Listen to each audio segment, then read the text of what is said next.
Hey everybody, David here, and today I want to talk about the Godzilla and Kong Monsterverse and where it should go after Godzilla versus Kong.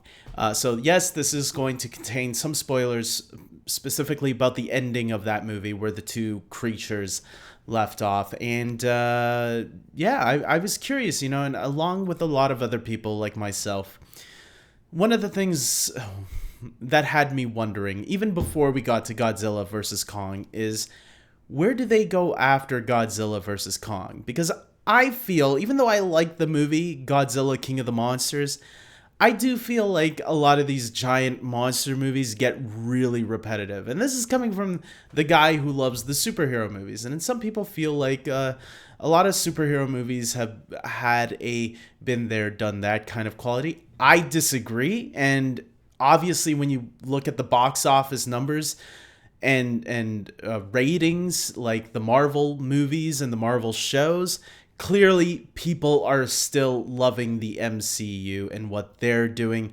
Yes, sometimes we get a dud superhero movie or superhero show once in a while, but with shows like Watchmen and now Jupiter's Legacy is getting a lot of attention right now. The Boys is another great one. The MCU continues to thrive with shows like WandaVision and Falcon and Winter Soldier.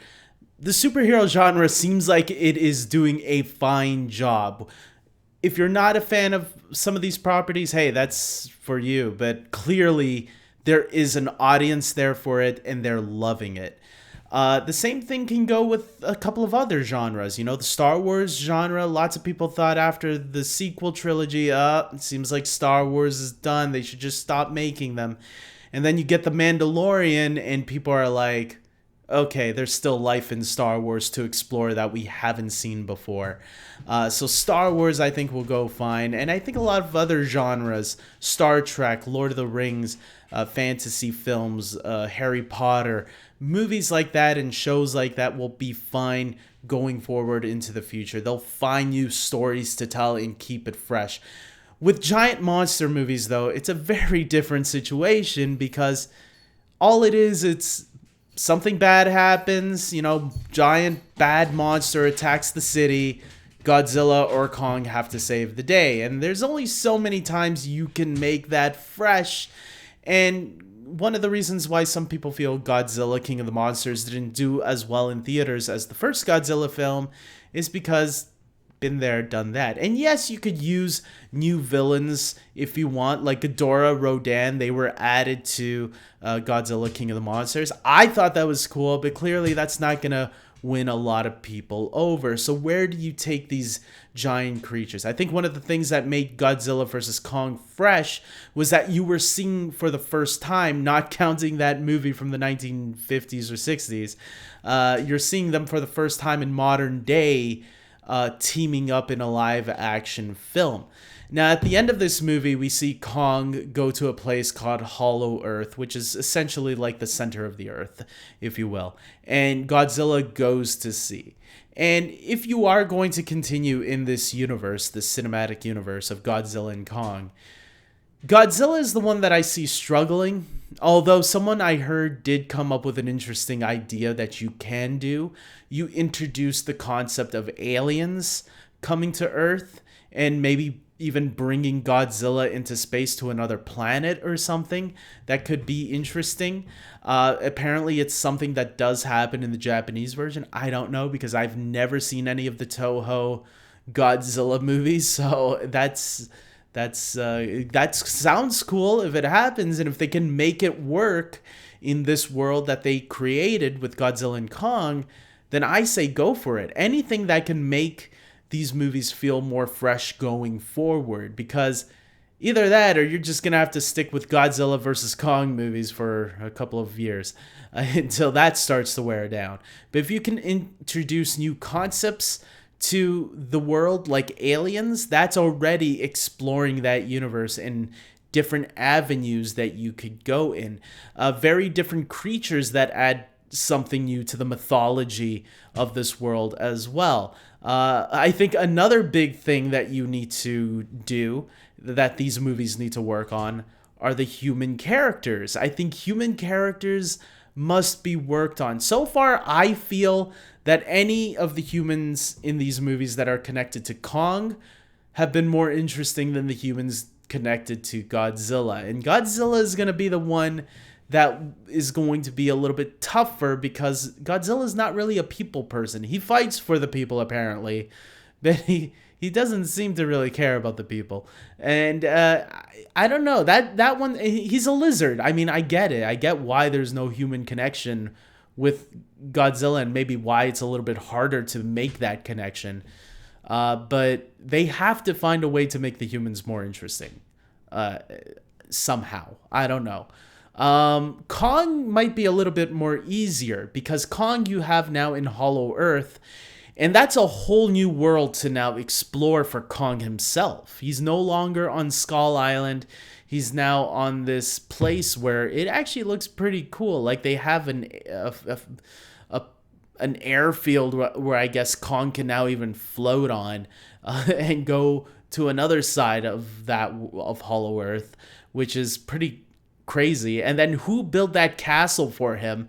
That's some mythology exploring that you could learn, especially since Hollow Earth is said, they said this in the movie, is said to be the birthplace of where these giant, enormous creatures came from. So why not explore Hollow Earth a lot more and get us to know a little bit more of these creatures? I think there's an interesting prequel that you could even do that could explore something like that. Maybe Kong's family and how they were killed in this battle. Maybe that could be the prequel to Godzilla versus Kong, showing us the battle with Godzilla's ape family and how, because apparently there was a long rivalry between these two creatures. So like maybe show us something like that.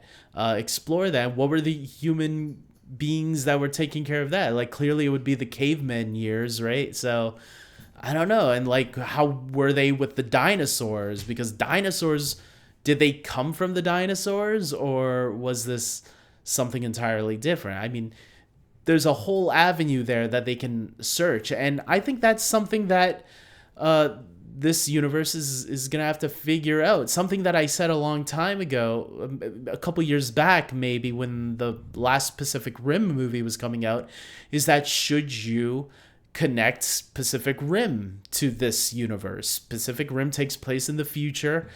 We know that these creatures, just like in this movie, Godzilla versus Kong, they tell us that they came from the ground.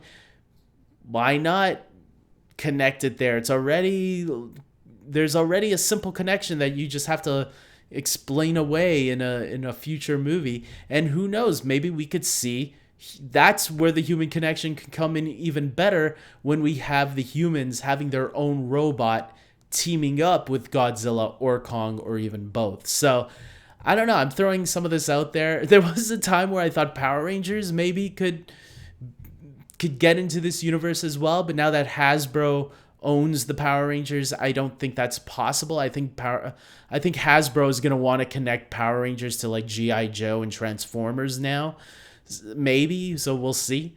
But yeah, Pacific Rim I think is one, and maybe they have to make new things in order. It can't just rely on these creatures. I think Kong and Godzilla are big enough, but what other things can you connect to this kind of a world? What can you create? Original stuff maybe that you can connect to this world. I don't know. It's going to be tricky, and it will be interesting to see what Warner Brothers does. I like Godzilla and Kong a lot. I thought it was really entertaining and fun.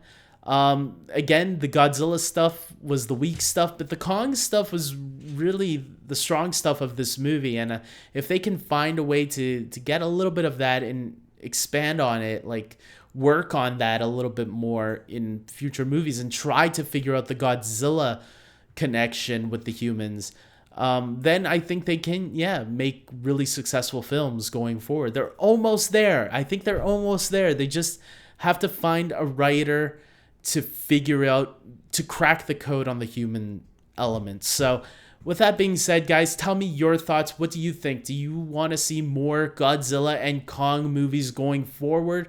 You know, continue the Monsterverse was trending on during the weekend, which means a lot of people were won over by this, and I think they will continue it. I'm just worried how they'll continue it, because if it feels like, especially a Godzilla movie, if it feels like been there, done that, then people are going to quickly tune out and say, you know what, maybe we don't need this after all. So keep your audience by giving them new, fresh things, but by continuing the things that we still loved about it. That's what I think they have to figure out. And thankfully, I'm not a writer in the writer's room for this one, because I wouldn't know what to do. I can be imaginative, I guess, but not for this universe, unfortunately. So with that being said, I hope you guys contribute below and tell me your thoughts, and like this video. It always helps with the algorithm.